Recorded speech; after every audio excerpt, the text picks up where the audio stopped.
नमस्कार मंडळी, स्वागत आहे तुमचं आजच्या या नवीन रेसिपीमध्ये. तर आज आपण मुलांच्या आवडीची ही रेसिपी बनवणार आहोत. मुलांना उन्हाळ्याच्या सुट्ट्या असल्यामुळे मुले घरीच असतात आणि घरी असल्यामुळे मुले हट्टाने काहीतरी नवीन खाण्यासाठी मागतात. त्यामुळे अशा प्रकारे ही रेसिपी तुम्ही मुलांना बनवून देऊ शकता. छान अशी लागते चवीलासुद्धा.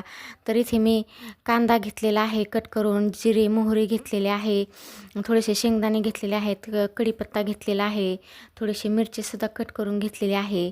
इथे कढईमध्ये मी शेवया घेतलेल्या आहेत. तर शेवया आपल्याला थोड्याशा भाजून घ्यायच्या आहेत. जास्त वेळसुद्धा शेवया भाजायच्या नाहीत. थोड्याशा शेवया गरम झाल्या की लगेच आपल्याला काढून घ्यायच्या आहेत. या शेवया मी घरीच बनवलेल्या आहेत. पाहू शकता छान अशा पांढऱ्याशुभ्र आपल्या शेवया आहेत. तर शेवया भाजल्यानंतर मी काढून घेतलेल्या आहेत. आता त्याच कढईमध्ये मी 2 चमचे तेल टाकलेलं आहे. तेल चांगलं तापलं की यामध्ये आपल्याला शेंगदाणे टाकायचे आहेत. शेंगदाणे हे आपल्याला कुरकुरीत होईपर्यंत भाजून घ्यायचे आहेत. तर इथे तुम्ही पाहू शकता छान असे आपले शेंगदाणे कुरकुरीत व्हायला लागलेले आहेत. कुरकुरीत झाले की शेंगदाणे आपल्याला काढून घ्यायचे आहेत. तुम्ही जर माझ्या चॅनलवर नवीन असाल तर व्हिडिओला लाईक करा, शेअर करा, सबस्क्राईब करा आणि कमेंटद्वारे कळवा की तुम्हाला ही रेसिपी कशी वाटली. आणि ही रेसिपी तुम्ही मुलांना नक्की करून द्या, मुलांना नक्कीच आवडेल. तर शेंगदाणे तळून झालेले आहेत. शेंगदाणे मी काढून घेतले.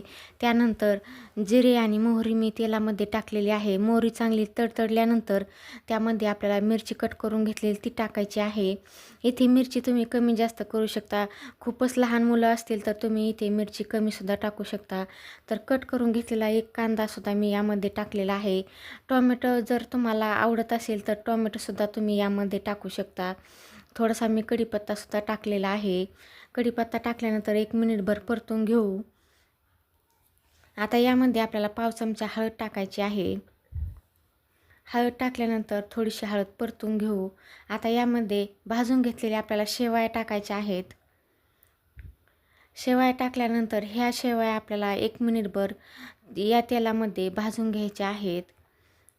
तर शेवया मोडणार नाहीत याचीसुद्धा आपल्याला काळजी घ्यायची आहे. तर थोडंसं मीठ टाकायचं आहे.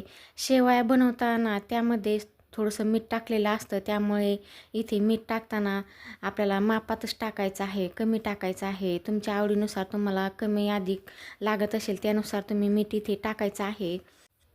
तर इथे छान अशा आपल्या शेवया ह्या तेलामध्ये भाजून झालेल्या आहेत. आता यामध्ये आपल्याला पाणी टाकायचं आहे. पण पाणी टाकताना पाणी आपल्याला हे गरमच टाकायचं आहे.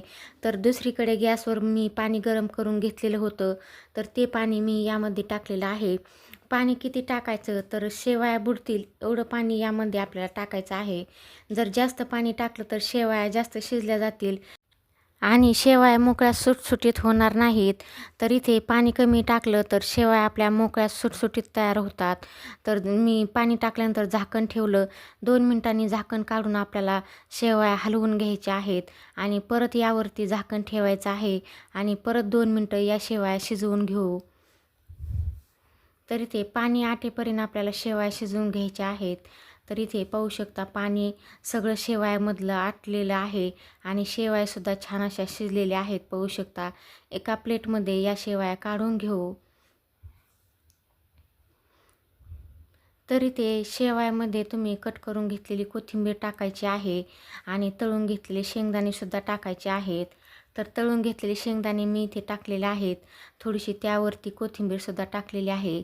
पाहू शकता छान अशा आपल्या या शेवया तयार झालेल्या आहेत.